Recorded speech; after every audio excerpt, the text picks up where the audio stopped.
selamat datang dalam podcast Konsumsi Berkualitas episode 2 dalam series Tada Tanya Pengadaan. Program podcast Konsumsi Berkualitas ini kita akan membahas informasi-informasi seputar jasa konstruksi. Nah, sebelumnya perkenalkan, nama saya Gita Nini Siregar selaku host pada episode 2 kali ini. Di episode kali ini, kita akan membahas sesuatu yang pasti sudah tidak asing lagi nih di telinga para sahabat PU, terutama oleh para pelaku pengadaan, yaitu e-katalog atau katalog elektronik. Dan secara spesial nih, telah hadir di samping saya Ibu Hilda Spanovi, STM PSDA. Halo Ibu. Halo Mbak Gita, Assalamualaikum. Waalaikumsalam. Nah, Bu Hilda ini menjabat sebagai Pembina Jasa Konstruksi Alimadya di Subdirektorat Advokasi dan Fasilitasi Pengadaan Jasa Konstruksi. Selain itu, Bu Hilda juga menjabat sebagai Ketua Tim Katalog Elektronik, yang mana sudah sering nih menjadi narasumber di beberapa kegiatan yang membahas terkait e-katalog. Nah, Bu Hilda juga sangat berperan aktif dalam membuat beberapa kebijakan. Dan di awal tahun 2025 ini telah launching model dokumen kompetisi terkait pekerjaan konstruksi, di mana MDK ini bertujuan untuk meningkatkan produktivitas e-katalog di lingkungan Kementerian PU agar lebih efektif, efisien, dan juga akuntabel. Ya, alhamdulillah nih Mbak Gita, kita sering diajak berdiskusi dengan teman-teman baik itu PPK, PP maupun penyedia, di mana kita sering berdiskusi bagaimana pelaksanaan e-katalog agar e-katalog ini bisa terlaksana dengan baik. Alhamdulillah sekali kami di UKPBJ sering diajak diskusi, kemudian bertukar pikiran bagaimana implementasi e-katalog di lapangan. Terima kasih juga kepada teman-teman yang telah mempercayai kami. Jadi kami ikut serta berperan aktif dalam pelaksanaan e-katalog di Kementerian PU. Ya, baik, terima kasih Bu Hilda. Oke, kita langsung masuk ke inti acara ya Bu ya. Monggo. Oke, sesuai seperti saya infokan sebelumnya nih sahabat PU, kita akan membahas tentang e-katalog. Nah, mungkin secara umum dulu aja nih Bu ya, apa sih perbedaan dari e-katalog dan juga e-purchasing? Mungkin dari para pelaku pengadaan masih bingung nih, apa sih bedanya e-katalog dan juga e-purchasing? Betul Mbak Gita, jadi kadang tuh kita ditanyain, benar nggak sih e-katalog itu sama dengan e-purchasing? Atau e-purchasing itu apanya e-katalog gitu ya? Memang kadang mungkin bagi pengguna-pengguna yang baru masih tidak familiar dengan istilah itu. Jadi kalau e-katalog itu merupakan sistem informasinya. Sistem informasinya, sistem pengadaannya untuk penyedia menayangkan produk di sana. Di sana juga tercantum produk dengan berbagai spesifikasi, informasi terkait PDN, harga, dan lain-lain itu muncul di sistem informasi tersebut. Nah, sistem informasi tersebut namanya e-katalog.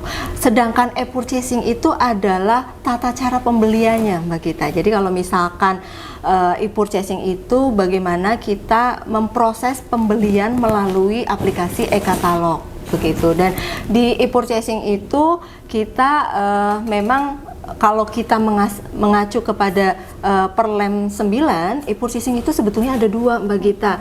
Kalau misalkan kita familiar dengan e-katalog, dulu tuh mungkin rekan-rekan juga sempat mendengar namanya toko daring. Jadi e-purchasing itu bisa menggunakan e-katalog maupun toko daring. Sama-sama sistem informasi yang bisa kita lakukan untuk membeli suatu produk sesuai dengan spesifikasi yang kita butuhkan. Tapi saat ini memang lebih lazim menggunakan e-katalog e-purchasing. Jadi agak nyaru gitu ya, apakah e-katalog ini, e-purchasing ini sama barangnya gitu ya. Sebetulnya ya penamaan itu saja. Yang satu sistem informasinya, yang satu metode penggunaan untuk sistem informasi tersebut. Pembeliannya namanya e-purchasing. Oke, berarti sebenarnya e-purchasing itu adalah metodenya ya Bu ya. Betul. Dan kalau e-katalog itu adalah sistemnya, di mana e-purchasing ada dua, metode e-katalog dan juga toko daring. Betul. Gitu.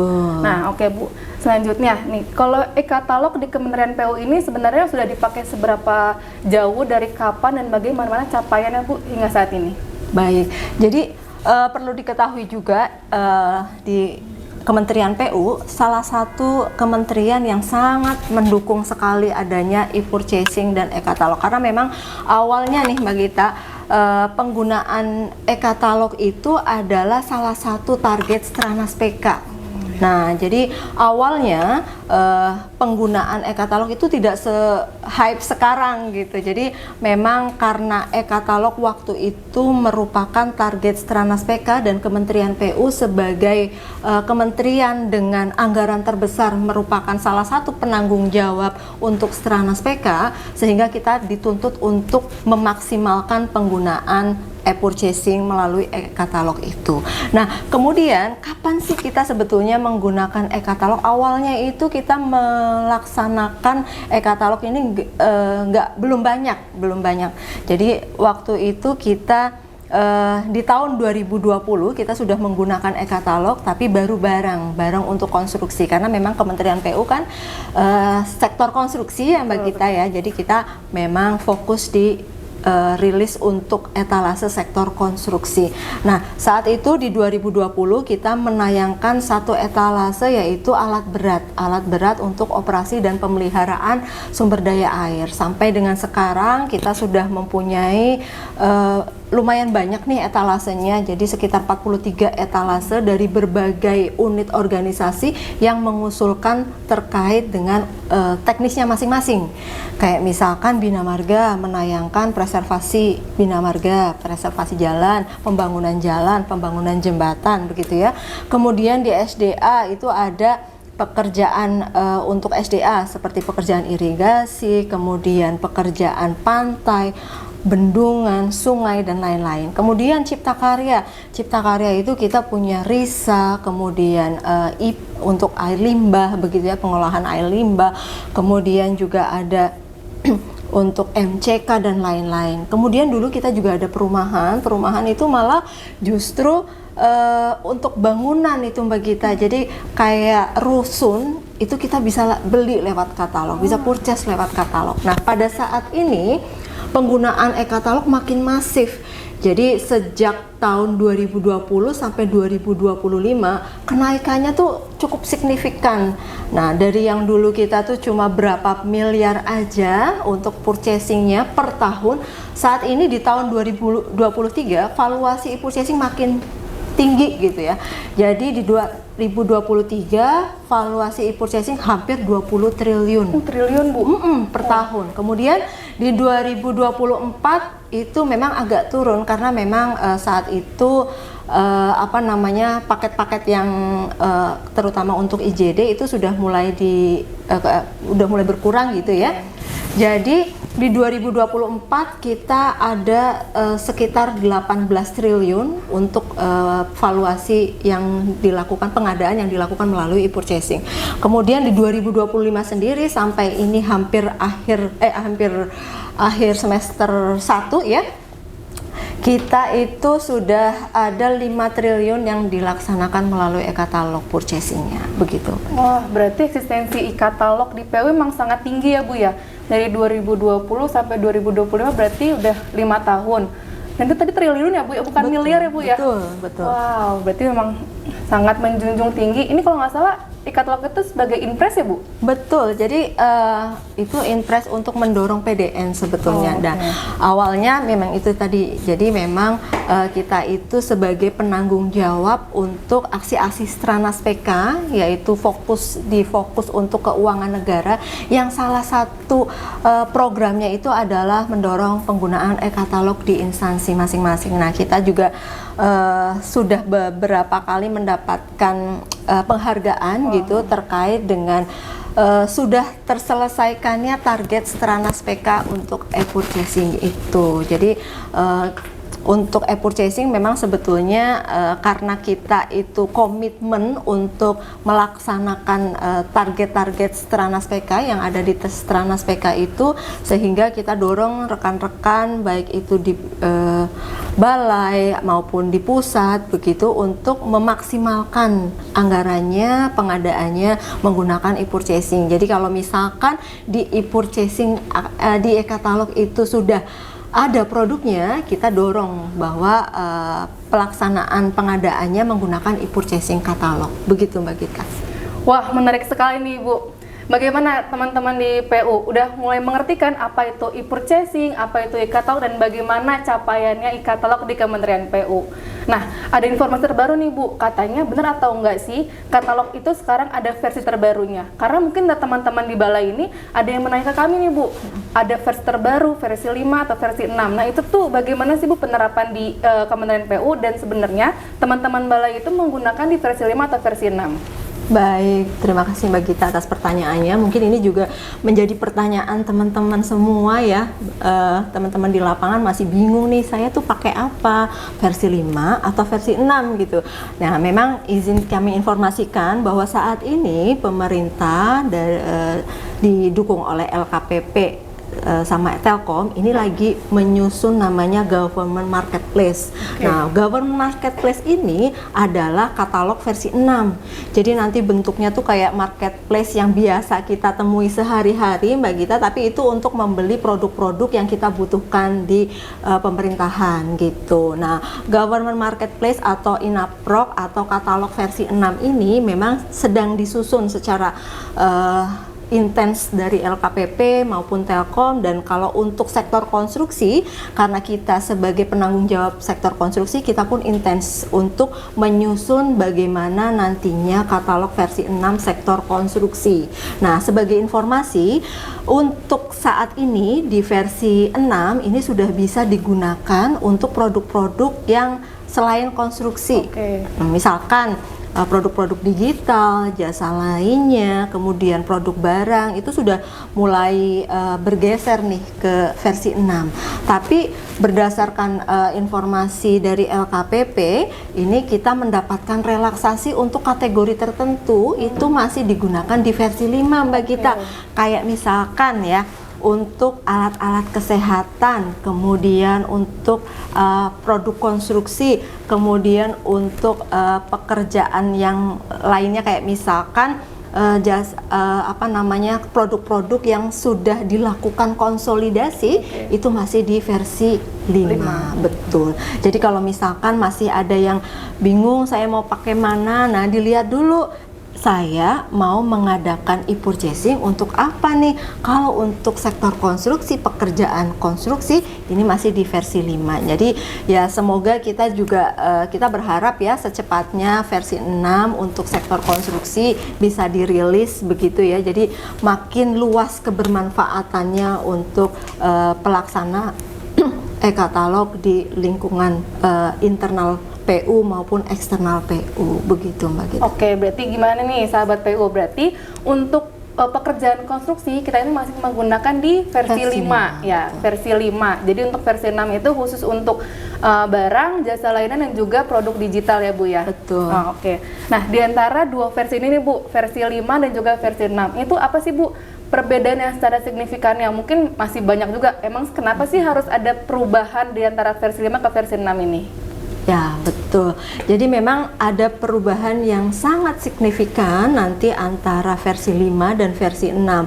Kalau nanti di versi 6 itu dari mulai buat paket sampai pembayaran, ini nanti teman-teman diarahkan di sistem, semuanya tercatat di sistem. Karena ya kita sadari bersama ya kalau e-katalog itu untuk mendorong transparansi pengadaan gitu ya. Sedangkan di versi 5 kita tahu ya teman-teman ya bahwa kalau di versi 5 e-katalog itu dari membuat paket itu nanti selesai di surat pesanan, kecuali nanti kalau misalkan paketnya sudah selesai baru klik selesai gitu ya. Tapi kalau nanti di versi 6 ini nanti sampai pembayarannya pun itu di sistem gitu. Jadi nantinya teman-teman yang akan daftar di INAPROK atau katalog versi 6 ini Mbak Gita, ini nggak cuma PP atau PPK aja, nanti akan dilibatkan auditor, kemudian KPA, kemudian juga yang paling penting ini bendaharanya. Nanti kalau bendahara nggak daftar di situ, nanti PPK atau PP-nya udah bikin paket nggak bisa bayar, nanti gimana gitu ya. Jadi memang ini penting banget diketahui juga oleh teman-teman bahwa untuk e-katalog versi 6, jadi nggak cuma PP atau PPK aja, tapi bendahara, KPA, dan juga auditor itu nanti akan mendaftar di sana gitu, terutama untuk bendahara karena nanti pembayaran melalui sistem juga gitu. Berarti memang nambah personil nih Bu, nambah pelaku ya Bu ya. Nih selain PP, PPK dan juga bendahara. Berarti di versi 6 ini emang benar-benar kayak toko marketplace yang biasa kita pakai ya Bu ya, toko rent, toko hijau itu. Ya. Betul sekali. Nah, selanjutnya nih Bu, nah kan ada migrasi nih Bu dari versi 5 ke versi 6. Dalam migrasi ini ada kendala nggak sih Bu yang dihadapi? Ya bener, memang kalau misalkan saat ini tuh masih banyak PP atau PPK yang masih bingung tentang transisi ini ya. Jadi kadang membaca, maksudnya nggak sequence, kadang pas hari ini membaca surat ini, loh ternyata udah migrasi, bener nggak migrasi, tapi katanya belum gitu. Nah perlu kami informasikan, memang awalnya memang direncanakan bahwa migrasi itu per tanggal 20 Maret, ingat ya Mbak Gita waktu itu. 20 Maret tuh hektik banget kita ya, ini mau tutup tapi masih banyak yang mau purchase gitu ya. Nah ini perlu kami informasikan juga, mungkin ada yang belum tersampaikan informasinya bahwa per 20 Maret kita tuh punya relaksasi yang tadi saya sampaikan Mbak Gita. Jadi kalau misalkan paket itu di tanggal 20 Maret itu belum sampai surat pesanan, masih baru coba-coba nih gitu ya, masih baru bikin nih, coba-coba paket dulu, betul, terus latihan gitu ya. Itu selama belum klik surat pesanan dan diproses surat pesanannya, itu paketnya akan hilang Mbak Gita. Oh, dibatalkan gitu Bu? Betul, dibatalkan oleh sistem. Tapi kalau misalkan paketnya udah terbuat, udah sampai surat pesanan, itu nggak usah khawatir, teman-teman bisa lanjut ke tahapan selanjutnya. Begitu Mbak Gita. Jadi memang batasnya itu surat pesanan nih Mbak Gita, bukan? Adalah surat pesanan. Betul sekali, surat pesanan. Jadi memang kadang ada yang bertanya-tanya, loh kok paket saya udah hilang, padahal belum kontrak gitu. Nah ini ternyata seperti itu, meskipun udah masuk ke ranjang gitu, tapi belum diproses surat pesanannya, ya mohon maaf, ini harus diulang lagi paketnya karena sistem akan membatalkan semua paket-paket yang belum berproses sampai surat pesanan begitu. Oke, berarti nih sahabat PU, berarti cut off-nya itu adalah surat pesanan sebelum tanggal 20 Maret 2025. Nah, kalau misalnya tadi Bu, ada yang sudah dibatalkan nih Bu oleh sistem sebelum tanggal 20 Maret. Nah, itu PPK itu tindak lanjutnya tadi bagaimana ya Bu ya? Ya, ini Sobat Pada. Kalau misalkan nih teman-teman mengetahui bahwa oh tiba-tiba paket saya hilang, tiba-tiba paket saya batal, saya harus ngapain gitu? Nggak usah khawatir teman-teman. Jadi teman-teman bisa bikin paket baru begitu ya. Kalau misalkan memang pekerjaan konstruksi, silahkan masih digunakan versi 5, diulang lagi gitu Mbak Gita. Tapi kalau misalkan ternyata di versi 6 udah ada gitu ya jasa lainnya, barang dan lain-lain, nah itu bisa beralih ke versi 6 karena ini Mbak Gita, kalau misalkan di versi 6 ada, biasanya di versi 5 udah hilang gitu. Jadi memang kalau teman-teman jeli nih di katalog versi 5 itu bisa dilihat sekarang etalasenya agak sepi gitu ya. Agak sepi kan, bener kan? Karena memang kalau misalkan untuk jasa lainnya, barang itu tuh udah migrasi ke versi 6. Begitu ya teman-teman ya. Berarti PP atau PPK jangan kayak, aduh gimana paket saya nih, bingung ya Bu ya? Betul banget itu. Oke, berarti untuk tadi ya Bu, untuk barang, jasa layanan dan juga digital itu menggunakan di versi 6 untuk sahabat PU, dan untuk pekerjaan konstruksi di versi 5. Sampai nanti versi 6 udah rilis untuk sektor konstruksi. Oke, semoga cepet ya Bu ya rilisnya Bu ya.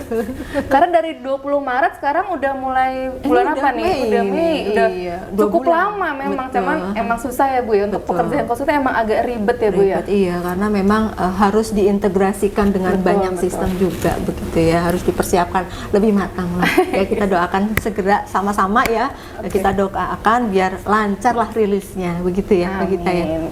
Oke, mungkin sahabat PU udah mulai panas nih Bu nih, karena penjelasannya sudah sangat agak banyak, mungkin agak bingung lah. Mungkin kita selanjutnya nih Bu, pertanyaan selanjutnya, dalam membuat pengadaan e-katalog, apakah ada metode-metode yang digunakan nih Bu? Dan metodenya itu apa saja dan bagaimana kriterianya? Baik, betul Mbak Gita. Jadi kalau misalkan e-purchasing itu metode, ini di e-purchasing itu ada metode lagi ternyata gitu ya. Kalau kita mengacu ke Perlem LKPP nomor 9, ini memang dijelaskan gitu ya, dan LKPP 122 itu juga dijelaskan ada metode yang bisa dilaksanakan melalui e-purchasing katalog itu. Ada 3 nih Mbak Gita. Yang pertama itu adalah metode negosiasi harga, kemudian yang kedua adalah metode mini kompetisi, dan yang ketiga itu adalah metode kompetitif katalog. Nah, tapi untuk saat ini memang metode yang digunakan itu ada 2, yaitu metode negosiasi harga dan metode mini kompetisi. Tapi kalau misalkan Komcat ini belum ada informasi kapan akan dikeluarkan di sistem, dirilis di sistem, tapi saat ini kita bisa memanfaatkan 2 metode itu. Nah, kita di Kementerian PU, kita sih untuk pekerjaan konstruksi ya, terutama ya untuk yang nilainya tertentu, misalkan di atas 15 miliar nih teman-teman, ini kita mendorong untuk digunakan metode mini kompetisi. Kenapa? Karena agar kompetisinya itu ada gitu, nggak kayak misalkan saya khawatir nih kalau misalkan metode negosiasi harga ini lebih subjektif gitu ya, kayak kok seolah-olah saya milih penyedia itu kayak penunjukan langsung. Betul. Nah, ini kita ada metode mini kompetisi Mbak Gita. Nah, kenapa kita pakai mini kompetisi? Karena kita dorong itu karena kalau mini kompetisi, metode mini kompetisi itu yang akan memilih penyedianya itu dibantu oleh sistem. Begitu. Jadi pemilihan e-purchasing, pemilihan penyedia di e-purchasing untuk metode mini kompetisi ini lebih transparan, kemudian ada kompetisinya, kemudian lebih adil lah gitu ya Mbak Gita ya. Betul. Oke, berarti dari 3 nih sahabat PU, dari 3 metode saat ini baru 2 ya Bu ya yang digunakan, metode negosiasi dan juga mini kompetisi. Nah, berarti mini kompetisi ini menjadi yang diprioritaskan oleh PU untuk digunakan oleh PP atau PPK, betul ya Bu ya? Lalu nih Bu, kan dari 2 tadi nih, ada yang mini kom dan juga negosiasi ya Bu ya? Betul. Nah, sekarang kalau misalnya PP, PPK mau menggunakan mini kompetisi, apa aja nih Bu yang harus disiapkan oleh para PP atau PPK? Betul, baik Mbak Gita. Jadi kalau misalkan teman-teman mau pakai mini kompetisi begitu ya, silahkan nanti boleh main-main ke SIPBJ nih. Karena kenapa? Karena dalam metode mini kompetisi di tahap persiapannya kita wajib menggunakan model dokumen kompetisi. Oh, gitu. MDK yang tadi dirilis itu ya Bu ya? Betul. Jadi teman-teman PP atau PPK yang menggunakan metode mini kompetisi ini bisa menyusun model dokumen kompetisi, mengisinya sesuai dengan paketnya masing-masing. Nah, kalau misalkan kayak apa ya MDK itu bentuknya seperti apa? Nah, teman-teman boleh banget ke fitur SIPBJ, aplikasi SIPBJ di fitur advokasi PBJ yang sekarang udah berganti nama nih, namanya tada gitu ya. Boleh dilihat di situ. Di situ ada MDK yang kami siapkan gitu. Di situ ada model dokumen kompetisi yang bisa digunakan untuk teman-teman menyusun MDK bagi paketnya masing-masing. Nah, kemudian kalau misalkan udah dibuat kemudian diisi gitu ya, untuk di atas 15M wajib untuk berkoordinasi dengan Direktorat KI-nya gitu untuk mendapatkan betul, untuk mendapatkan pendampingan. Apakah dokumen yang disiapkan itu sudah sesuai atau belum gitu. Kemudian selanjutnya nanti kalau udah di-approve oleh teman-teman KI di masing-masing unit organisasi, nanti menuju ke sistem nih Mbak Gita. Nah, apa sih yang dilakukan di sistem? Jadi nanti teman-teman akan melakukan pembuatan paket, kemudian nanti diupload dokumen kompetisinya begitu. Nah, kemudian nanti penyedia-penyedia yang sesuai dengan kriteria yang tercantum di dokumen kompetisi itu, terus dia punya minimal 1 produk, dia akan terundang gitu. Dia akan mendapatkan semacam undangan dari sistem untuk mengikuti kompetisi tersebut. Begitu. Nah, kemudian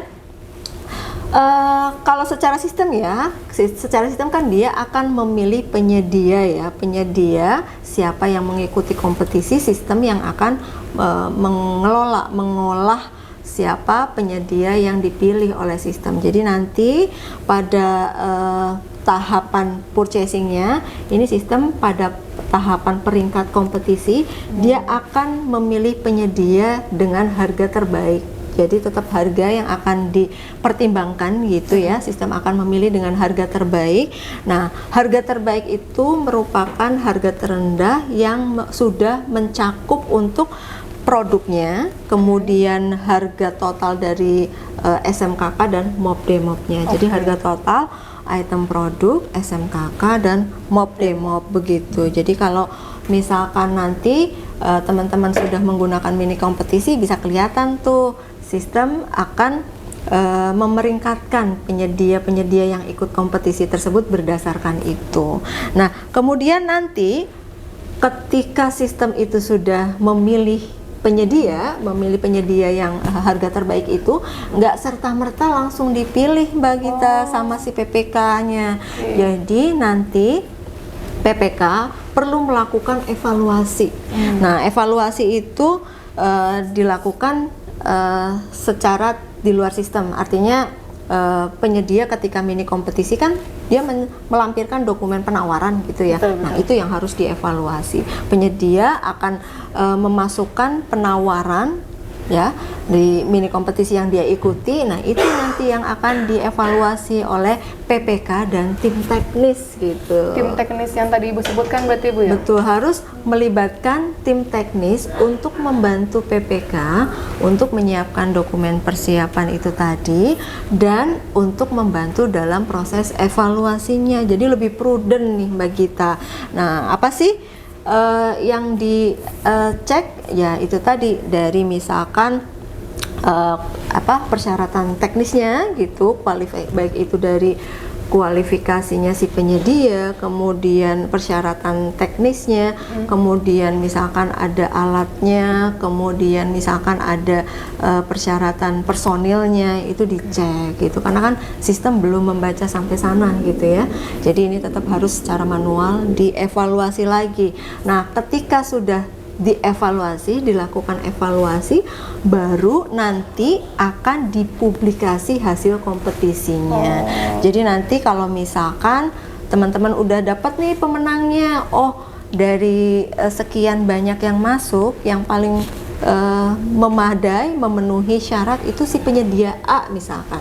Meskipun itu beda dengan hasilnya misalkan si mini kompetisi, tapi ternyata PPK mempunyai justifikasi yang kuat gitu ya, yang kuat kenapa kemudian memilih si penyedia A ini gitu ya. Itu dicantumkan di alasan atau di justifikasi di kolom itu, nanti dikasih alasan kenapa si PPK ini memilih si penyedia A ini, baru diumumkan. Nah, di situ artinya si penyedia A ini sudah sah ditunjuk sebagai pemenang. Oke Bu, berarti sebenarnya MDK ini tuh proses mini kompetisi ini lebih terstruktur ya Bu ya. Betul. Karena ada MDK yang bisa menjadikan acuan ya Bu ya. Betul. Nah, berarti tadi kalau misalnya ada evaluasi personil, peralatan Bu, berarti itu ada masuk juga kita ngevaluasi menggunakan simpan juga SIMPK. Betul. Ya Bu ya Bu?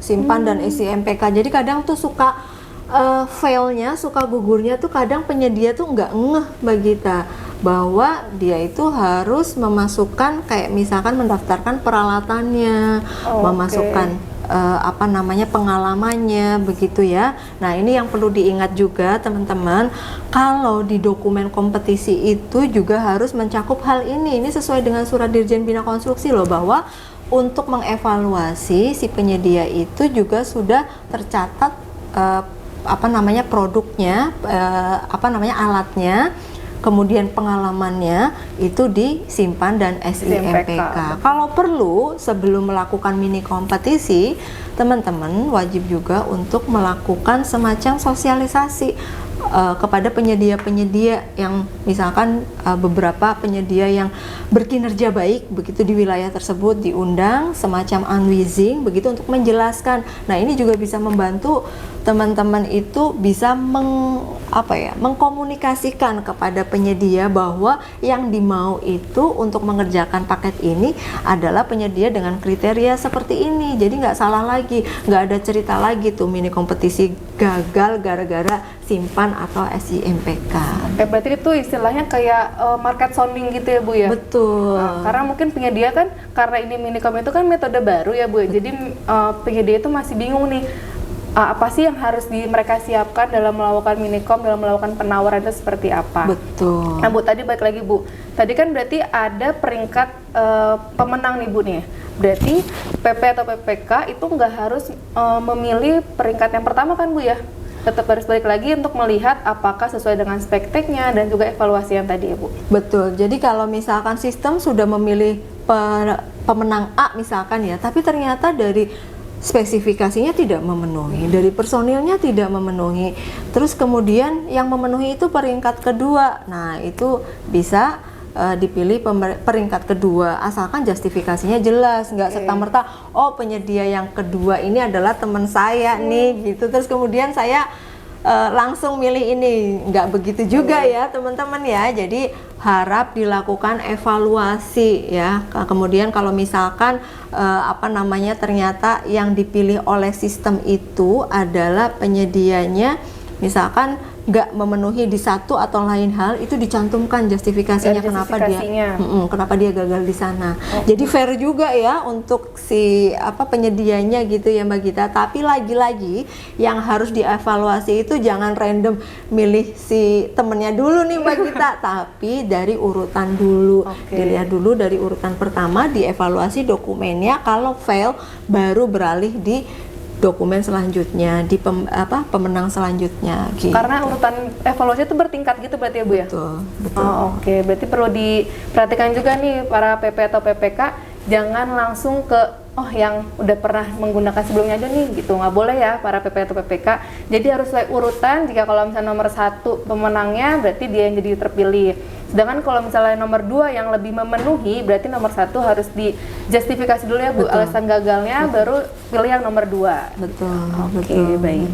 Bu, tadi kan Ibu membahas soal prinsip kehati-hatian dan terkait pendampingan. Nah itu tuh maksudnya apa sih Bu, prinsip kehati-hatian dan pendampingan itu sendiri? Betul Mbak Gita, jadi kalau kita di Kementerian TU, kita punya SE9.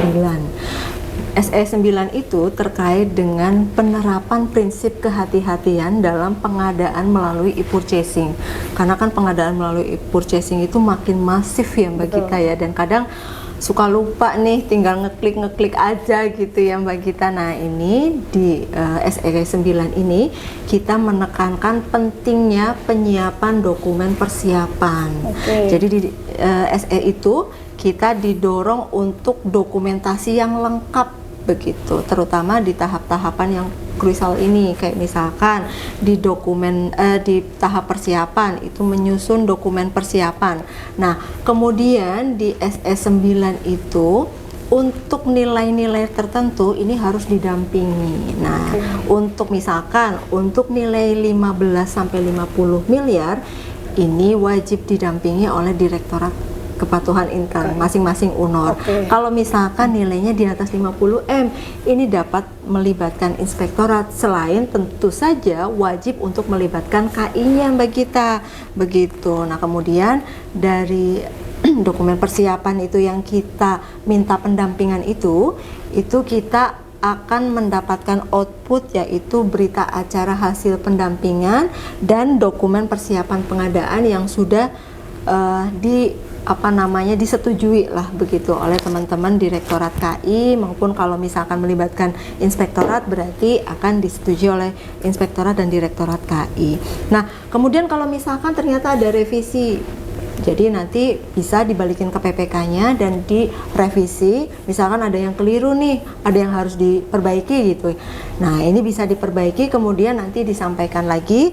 Jadi intinya kalau misalkan belum disetujui, jangan melakukan e-purchasing dulu kecuali sudah disetujui oleh KI maupun kalau misalkan melibatkan inspektorat berarti KI dan inspektorat. Kemudian yang tidak kalah penting nih Mbak Gita, jadi kalau misalkan teman-teman PPK akan menyusun dokumen persiapan pengadaan, ini boleh banget ini dibantu oleh tim teknis. Nah ini malah harusnya wajib nih Mbak Gita. Wajib, oke. Betul. Nah kemudian kalau misalkan tim teknis ini, jadi kan kalau kita lihat PPK cukup berat ya kerjanya gitu ya.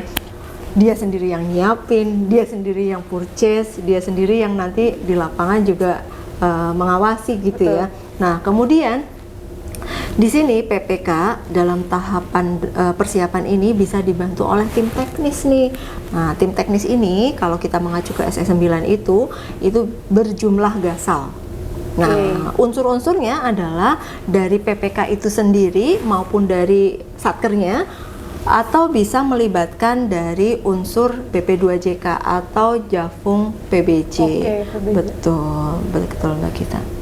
Oke, berarti tadi Bu SS9 itu tahun berapa Bu? Maaf, Bu. Tahun 2023. Oke, berarti nih para sahabat PU nih, SS9 tahun 2023 yang mana menekankan prinsip kehati-hatian ya Bu ya. Betul. Nah itu untuk sebagai langkah preventif untuk biar tidak ada kecurangan ya Bu ya dalam melakukan pengadaan. Mitigasi resiko juga ya betul. Mbak Gita ya. Oke, Betul. ini bisa dijadikan highlight nih Bu. Ada SS9 tahun 2023 tentang prinsip kehati-hatian. Betul Mbak Gita. Nah apalagi sekarang kalau misalkan mini kompetisi itu kan nyusun doktis nih. Nah doktis itu kan lumayan banyak ya. Betul, Nah ini bisa melibatkan tim teknis itu Mbak Gita. Tim teknis dari teman-teman timnya PPK, timnya Satker, atau dari unsur perancang atau dari Jafung PBBJ yang dia itu paham begitu tentang proses PBJ-nya gitu, bisa dibantu PPK-nya untuk menyusun doktis itu tadi, dan nanti ketika evaluasi penyedianya bisa membantu di sana gitu Mbak Gita. Oke, berarti tadi tim teknis itu tadi jumlahnya ganjil Bu, berarti sama aja kayak Pokja kalau melakukan tender gitu ya Bu ya? Betul. Kalau nggak 3, 5, 7 atau ada maksimal ya Bu? Betul, tapi biasanya sih 3 atau 5 cukup Mbak Gita. Oke. Tapi untuk misalkan melibatkan teman-teman BP2JK, tim teknis dari BP2JK, ini sebetulnya cukup satu aja. Untuk satu paket sudah cukup Mbak Gita. Oke, berarti dari gasal itu yang penting ada satu minimal satu dari JFPBJ. betul. Atau misalkan sangat berhati-hati banget gitu, kemudian nanti ada 2 ya silahkan saja, tapi sebetulnya satu aja cukup. Yang penting intinya adalah gasal. Betul, yang lain boleh dari timnya PPK ataupun unsur perancang ataupun dari satker begitu. Oke, baik.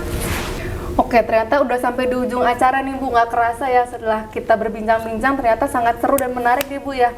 Oke, berarti bisa saya simpulkan nih ya Bu Hilda dan sahabat-sahabat PU, di mana yang pertama itu sistem e-katalog sedang adanya migrasi dari versi 5 ke versi 6. Tapi di Kementerian PU ini kita masih menggunakan versi 5 untuk pekerjaan konstruksi. Sedangkan untuk barang, jasa lain dan juga digital masih bisa menggunakan di versi 6. Betul ya Bu?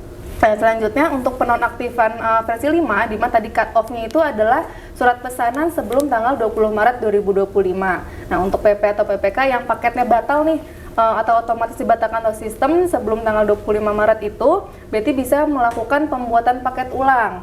Nah, yang sudah disebut tadi, kalau misalnya untuk paket pekerjaan konstruksi itu menggunakan versi 5, sedangkan barang, jasa lain dan juga digital itu menggunakan di versi 6. Nah, selanjutnya tadi ada 2 metode yang digunakan, yaitu adalah metode negosiasi harga dan juga mini kompetisi, di mana mini kompetisi itu adalah metode yang diprioritaskan oleh PU yang digunakan oleh PP atau PPK-nya. Dan yang terakhir nih, tadi ada terhadap SS9 tahun 2023 terhadap pendampingan dan juga prinsip kehati-hatian sebagai langkah preventif agar tidak terjadinya kecurangan dalam pengadaan.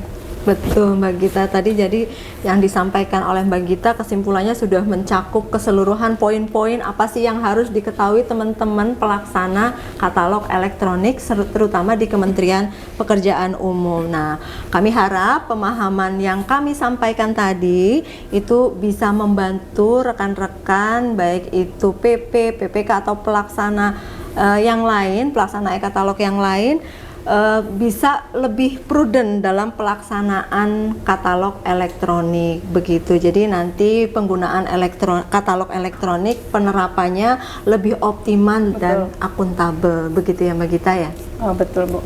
Nah berarti tadi Bu untuk yang versi 6 tadi kalau misalnya ada PP atau PPK nih masih bingung bagaimana cara penggunaannya, apakah ada video tutorialnya, itu semua ada ya Bu di dalam webnya dari LKPP di katalog.inaprok.id. Nah itu PP atau PPK bisa masuk dalam laman tersebut, itu ada lengkap informasi-informasinya.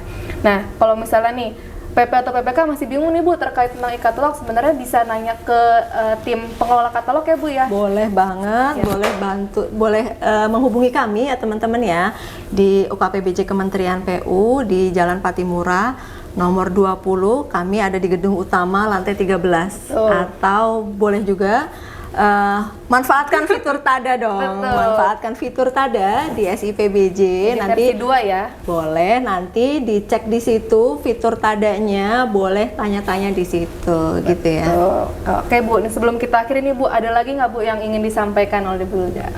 Cukup Mbak Gita. Nanti kalau misalkan ada pertanyaan atau ide-ide apa sih yang pengen kita bahas nantinya, masukkan ke fitur TADA ya teman-teman ya. Nanti akan kita kupas bareng-bareng. Gitu ya Mbak Gita ya? Selanjutnya ya? Untuk episode selanjutnya, betul. Oke.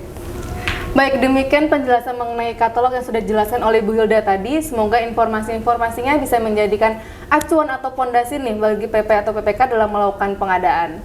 Baik Bu, saya mau pantun dulu nih Bu. Silahkan Mbak Gita. Ikan gabus, ikan lele. Cakep. Pengadaan menggunakan e-katalog aja Le. Sampai jumpa di podcast selanjutnya. Salam pengadaan.